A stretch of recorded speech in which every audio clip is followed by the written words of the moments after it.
શું વાંક છે આ મૂંગા પ્રાણીઓનો? એટલો જ ને કે એમનામાં જીવ છે, પણ બોલવા માટે જીભ નથી ઉપાડી શકતા.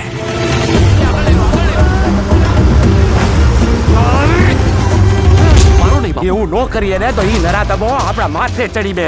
આપણે પ્રાણીઓના નિભાવ માટે શું કરશું? ઓછા છે, પણ આપણે શરૂઆત નહીં કરીએ તો બીજાને કેમ કહેવાશે?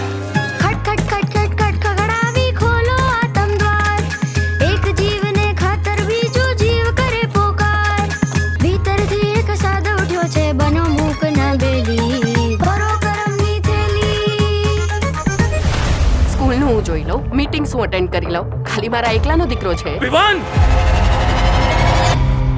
એ રિસ્પોન્સિબિલિટી ને સમયની મોટી મોટી વાતો કરે છે ને, કઈ ન થાય. બેટા, કાલે વિવાનને કંઈક થઈ ગયું, વાંગ તો તું અમારો જ કરીશ ને. જ્યારે આપણી પાસે સગવડ નથી, તમને ખબર છે, તો તમે કેમ આ નવા પ્રાણીઓને અંદર લો છો? એ આ જીવોને આપણે અંદર નહીં લઈએ ને તો એમના માલિકો મજબૂર થઈને એમને રસ્તે રઝળતા છોડી દેશે. કોર્ટની તારીખ છે. આ લોકો કોર્ટ કચેરી વાળા નથી વેલજીભાઈ. અડધી રાતે ગામમાં ઘૂસીને પ્રાણીઓ ઉપાડી જાય. ઈ પહેલા તો એમને અમારી છાતી ઉપર પગ મૂકીને જવું પડશે.